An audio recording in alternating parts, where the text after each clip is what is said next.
Salve Domingão, você ligado aqui no Tomazão TV, aquele nosso abraço e a nossa saudação, bom dia para você.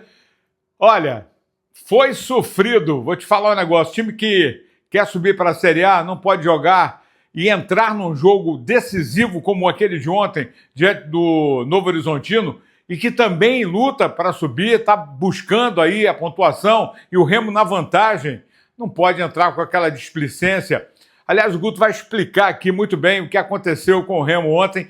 E olha que a justificativa do campo ruim, ela é para os dois lados, mas que era um gramado horroroso e até seria proibido jogar um Campeonato Brasileiro da Série B, do nível que está sendo jogado essa Série B, num campo como esse, lá de Novo Horizonte. Uma vergonha realmente, mas não justifica a má atuação do Remo, que empatou, arrumou um ponto importante e vai se manter no G4. Já até caiu uma posição, é o terceiro, com a vitória do Atlético Paranaense, a gente vai falar já já.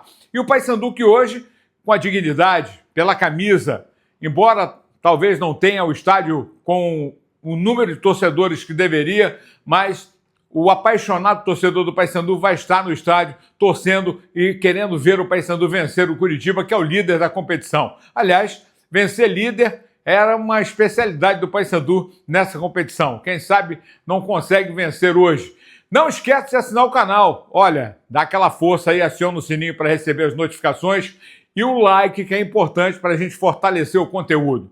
Vamos direto para o jogo do Remo, não tem jeito. A torcida acabou comemorando, uns mais céticos, né, com relação à atuação. Talvez para mim, talvez para alguns não foi a melhor apresentação, ou não foi assim, foi o jogo mais complicado e que menos rendeu o Remo sob o comando do Guto Ferreira, que venceu 6, empatou o último jogo contra a Chape, daquela forma que empatou no último minuto, levando o gol. E ontem conseguiu um empate e poderia ter virado o jogo, porque jogou mais de 70 minutos com um homem a mais e não soube usar esta vantagem com a bola rolando. E o próprio Guto reconhece que o time não entrou bem, entrou meio que desligado e tomou um gol com 9 minutos. E logo em seguida, o Wagninho que fez o gol, uma entrada desleal que o Enderson Moreira achou um absurdo. Imagina um técnico de futebol falar uma bobagem, uma asneira dessa. Quase quebra lá eu não sei nem como é que está a situação do Marcelinho, que ainda ia ser reavaliado, talvez com exame de imagem, quando chegar lá em Floripa, nesse domingo. A delegação vai viajar depois do almoço, né? Mas é uma situação muito complicada. E o Enderson Moreira dizendo que o cara pegou na bola, né? Sem querer também é falta. É pênalti, é falta, é expulsão, é cartão vermelho, é tudo que é, sem querer. Mas para o Enderson Moreira, não. Mas deixa ele se virar para lá, ele é que vai se entender com o Goiás no próximo jogo. Tem que se virar, os dois podem morrer abraçados.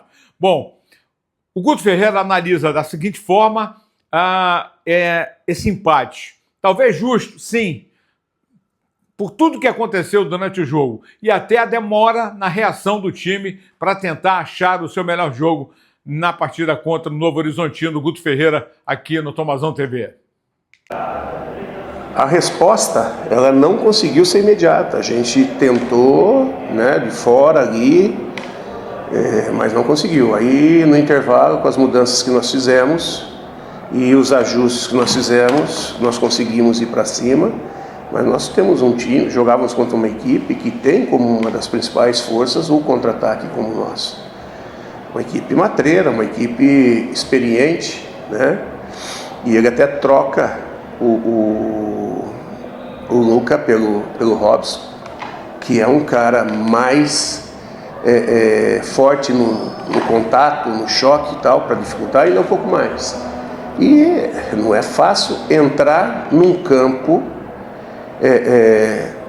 entrar numa zaga fechada como a deles e num campo do jeito que estava. Mas a gente foi conseguindo ganhar uma situação aqui, uma situação ali, e daqui a pouco a gente conseguiu o gol. Quando conseguiu o gol, eles saíram um pouco mais, não muito mais, saíram um pouco mais. A gente continuou vacilando em algumas situações, escorregando, fazendo passes errados, porque o campo, às vezes você projeta uma situação e ele joga a bola para o outro. Normalmente, na dificuldade já acontece isso, imagina na condição que estava. Mas a nossa equipe não deixou de buscar até o último minuto, não conseguiu. Poderia ter tido mais intensidade, poderia ter tido mais, mas isso faz parte também. Nós jogamos contra uma equipe que, ao mesmo tempo que você buscava o resultado, você jogava contra uma equipe que também buscava o resultado. Hoje era o jogo para ganhar e não perder.